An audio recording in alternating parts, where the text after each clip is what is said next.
How to stop being selfish. 3 simple steps. Chapter 1. What is a selfish person? Ava. Hey Olivia, you look worried. It's on your mind. It's Olivia. It's Sam again. He says I'm selfish. I don't get it. I feel so stressed. Ava. Okay, let's break it down. Imagine you're at a birthday party. There's one slice of cake left, so you grab it. But you see a friend who hasn't eaten yet, looking at it. Do you still eat it? Being selfish means always picking yourself first, even if others lose out. We all do it sometimes, but if it becomes a habit, it pushes people away. Chapter 2. 3 simple steps for stop being selfish. Olivia. So, how do I stop? Ava. Good question. Here's how 3 simple steps. Step 1. Really listen. Next time you talk to Sam, listen to him. Not just what you want to say next. Share the moment. Don't steal it.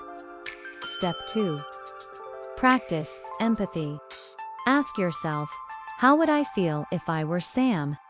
Stepping into his shoes helps you see what he feels. Step 3. Share more. Greater than whether it's time, food, or attention. Leave some for others. Sharing builds trust. Ava. One more thing.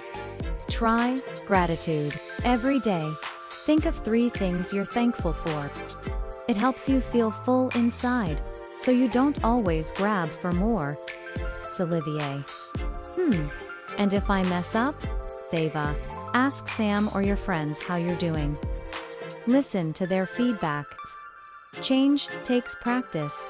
No one's perfect. But trying makes you better. Ava. You're already trying now. That's a great start. It's Olivia. Thanks, Ava. I feel lighter already. Want to stop being selfish too? Listen more, share more, and practice empathy. Starting today. If this helped, share it with a friend, and subscribe for more simple life tips. Thanks for watching.